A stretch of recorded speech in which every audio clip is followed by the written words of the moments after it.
Lire.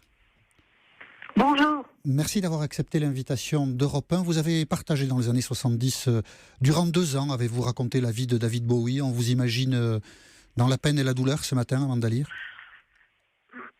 Oui, c'est vrai que je suis assez bouleversée, mais d'autre part, je savais qu'il était très malade. Donc, c'est une chose à laquelle je pense que son entourage et sa famille s'y attendaient. Et moi, je savais qu'il était vraiment pas bien du tout. Et puis, vous savez, ce dernier clip-là Oui. est tellement bouleversant Black Star. quand on le voit dans Lazarus, sur un lit d'hôpital, mourant. J'étais même étonné de cette lucidité jusqu'au bout, de se filmer comme ça, décharné, maigre. C'était très impressionnant à voir. Quel homme était-il, selon vous, Amanda Lear? Quel souvenir vous en gardez? C'est un souvenir de quelqu'un de très créatif et de très bosseur. Vous savez, dans ce milieu, il y en a beaucoup qui font la fête et qui sortent beaucoup. Lui, c'était vraiment un bosseur. Quand je l'ai rencontré, vraiment, il sortait pratiquement jamais de chez lui. Et comme il avait eu quelques lacunes dans son éducation quand il était plus jeune à l'école, il se rendait compte qu'il lui manquait certaines connaissances. Et c'est ça qui était merveilleux, c'est que ça m'avait frappé. Je parlais de quelqu'un, je sais pas, Salvador Dali, que je connaissais bien. Allez hop, de lendemain, il voulait tout savoir sur lui. Je parlais de William Burroughs. Allez hop, il achetait tout de suite le livre The Naked Lunch. Je parlais de cinéma Fritz Lang. Allez hop, vite, il voulait aller voir le film Metropolis.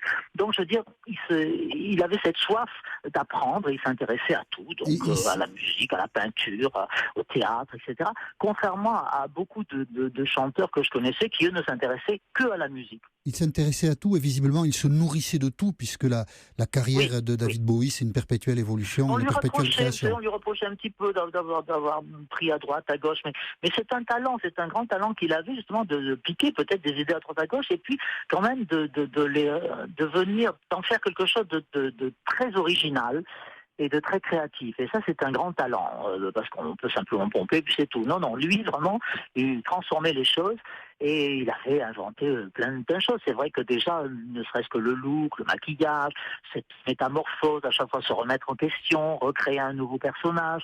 À l'époque, vous savez, moi, quand j'ai connu Bowie, c'était la période Ziggy Stardust. Les autres chanteurs rock étaient avec des jeans déchirés, des vestes à franges, des trucs comme ça, des cheveux longs. Lui soignait particulièrement son look, son maquillage. Il y avait un jeune couturier qui lui faisait des costumes sur mesure avec les épaules très rembourrées, très élégants, en satin. Donc il tenait beaucoup à ça, et ça c'était nouveau.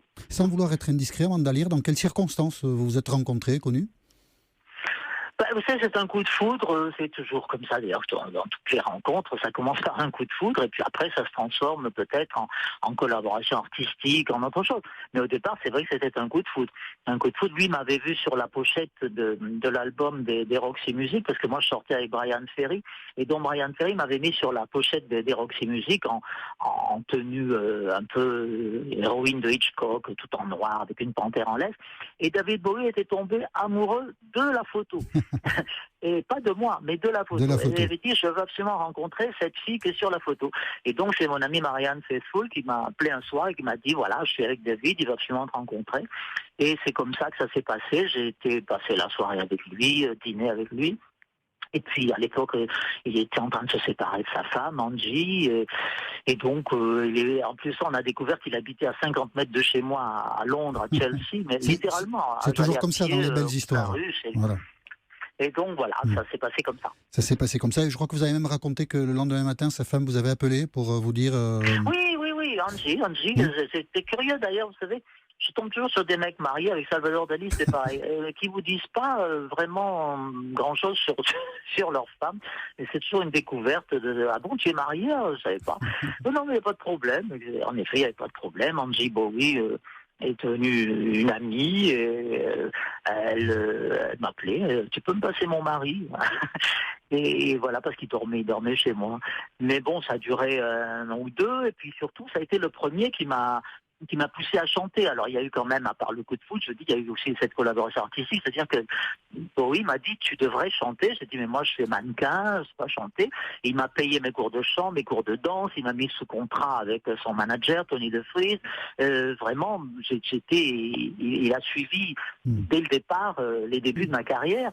Et ça, c'est important parce que sans lui, peut-être que j'aurais jamais vendu de disque. Le récit de votre rencontre, Amanda Lear, avec David Bowie, et puis ce que vous racontez de la suite, raconte aussi une époque où tout était paraissait peut-être plus C'était une autre facile. époque, c'est vrai. Enfin, là, c'était l'époque Londres.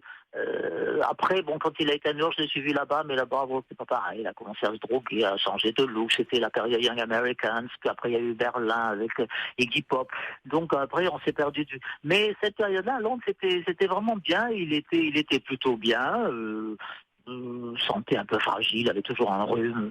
Et il sortait très peu. Et on allait au cinéma. Non. Ce qui m'avait frappé, c'est que moi qui adore la campagne, je l'ai amené un jour à passer un week-end dans la campagne anglaise et il n'a même pas regardé par la fenêtre le jardin, ça l'intéressait absolument pas. Il n'a pas aimé. Il n'a pas mis le nez dehors pendant tout le week-end. Les fleurs, les petits oiseaux, tout ça, il s'en foutait. C'était pas son truc. C'était pas son truc, il restait là, il lisait des livres, il regardait des photos, des télés, des trucs comme ça. Alors ça me chiffonnait un petit peu parce que moi j'aurais bien aimé qu'on aille faire un petit tour s'aérer, mais c'était pas trop son truc. Donc c'était un bosseur. Merci Amanda Lear